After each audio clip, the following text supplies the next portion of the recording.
Hello les Active Painters, bienvenue sur la chaîne Active Paint Pro des peintres et des métiers de la finition. Aujourd'hui, c'est avec un grand plaisir que je te fais une vidéo, ça va être un tuto, ça va être une découverte.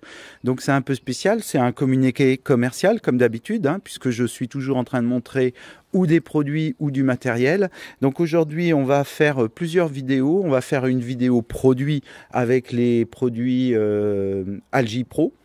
Une vidéo matérielle puisque je vais présenter mon 18-280 de chez Euromer, c'est un haute pression, et on va présenter ce pulvérisateur de chez Batimat, qui est un pulvérisateur, c'est le mien, donc je te ferai voir un peu pourquoi j'ai choisi ce produit là, et on va faire une vidéo sur la sécurité. Donc là aujourd'hui c'est du nettoyage, et donc du nettoyage de toit et de la protection.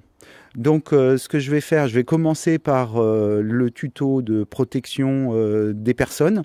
Donc je te rappelle, je ne suis pas cordiste, je suis simplement peintre applicateur. Je vais te faire voir comment moi je m'équipe pour monter sur un toit et quelles sont la sécurité minimum que je prends.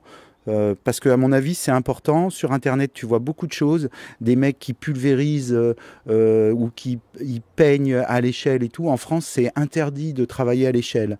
L'échelle c'est simplement un mode d'accès, tu ne travailles pas à l'échelle. Au niveau des cordes, voilà, donc moi j'ai plusieurs types de cordes, j'ai qu'un seul type de corde mais j'ai plusieurs longueurs. Donc là on doit avoir 100 mètres de corde. Donc j'ai découpé ma première corde qui est la plus grosse. Alors ce sont des cordes qui sont spécialisées dans le travail en hauteur, Ce sont des cordes de cordistes. Elles font, je crois, 11 mm d'épaisseur et ce sont des cordes qui ne sont pas pré-étirées. C'est-à-dire qu'en cas de chute, elles sont légèrement extensibles. Tu vois ? Elles font légèrement ça. Si tu prends de la corde étirée que tu as par exemple en marine, sur les bateaux, les drisses, les écoutes, tout ça, c'est des cordes qui sont étirées et en cas de chute, comme elles sont déjà étirées, le choc est beaucoup plus violent. Là, le choc est beaucoup moins violent. Donc ça, c'est important. Ce type de cordes, tu les utilises uniquement dans le travail de la corde. Tu vas pas t'amuser à attacher des trucs dans le camion et tout. Il faut que tes brins soient pas du tout esquintés. Il faut que ça soit nickel. Si tu as un problème en termes de qualité de corde, les cordistes ont des solutions pour faire des nœuds et puis rattraper les cordes qui sont moyennes. Toi, t'es pas cordiste. Si tu as un problème avec une corde, tu changes.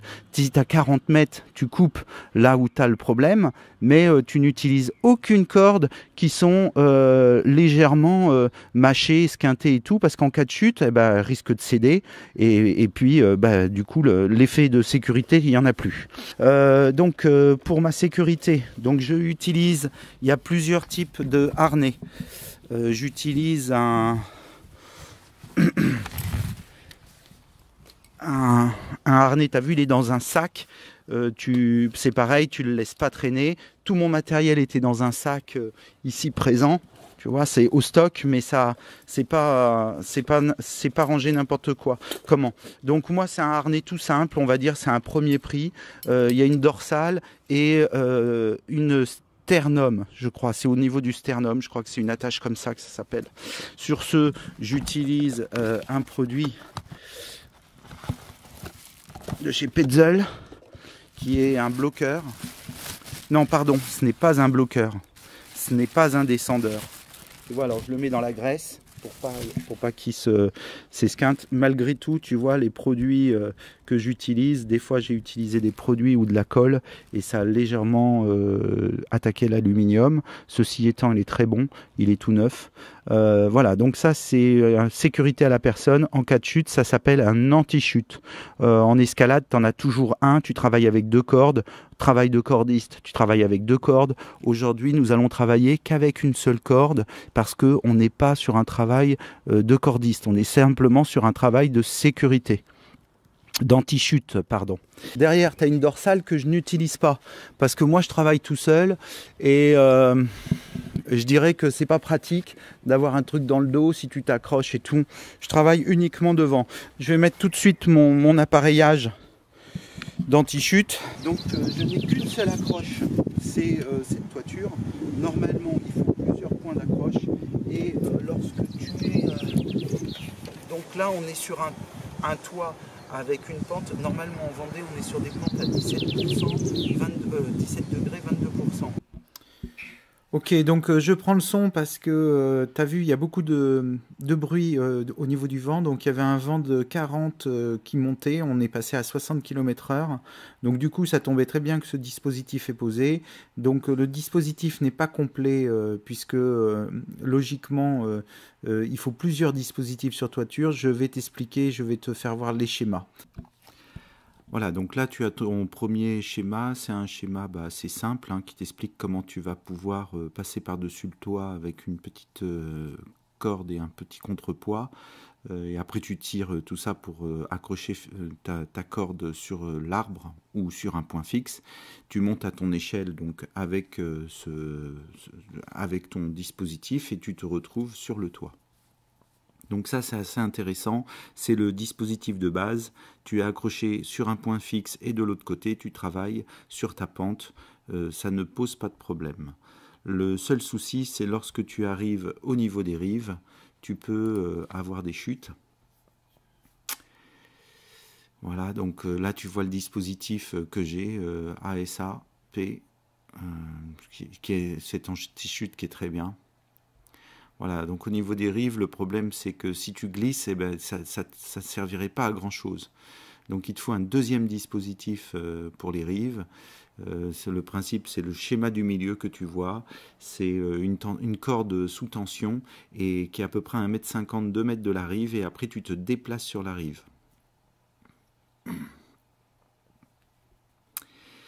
Et donc du fait que tu sois très proche de la rive, tu ne peux pas tomber. Ça c'est le dispositif des rives.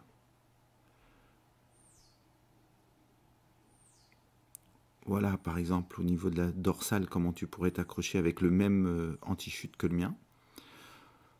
Moi je ne le fais pas, je le fais au niveau du devant. Et ça c'est un dispositif qu'on retrouve plus chez les couvreurs avec des barrières de sécurité que tu trouves sur les côtés. Ça se trouve, hein, ça se voit sur certains chantiers.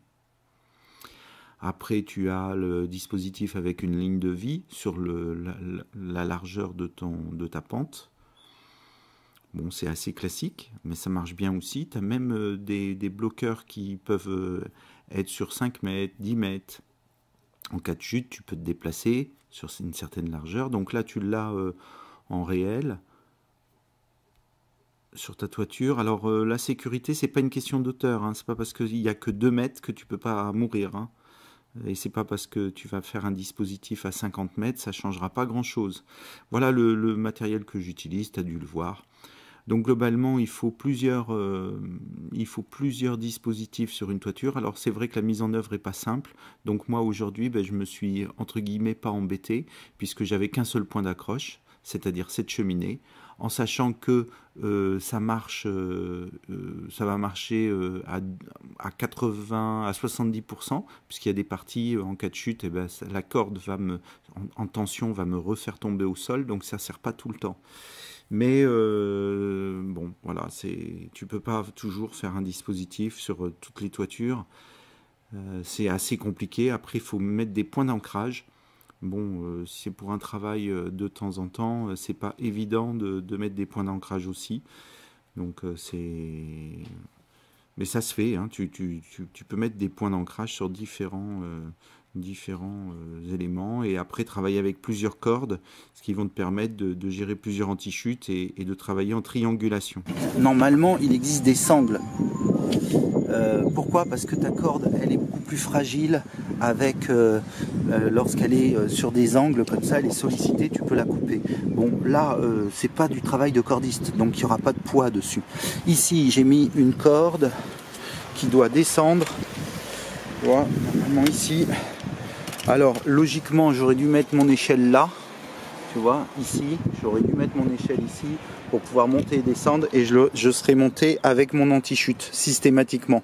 Bon, là, j'ai même pas 2 mètres, je le fais par là. Bon, ici, j'ai mis cette corde parce que tu vois, le haut de pression, lui, il est monté avec 50 mètres de tuyaux. Et une fois que c'est lancé, 50 mètres de tuyau, c'est assez lourd.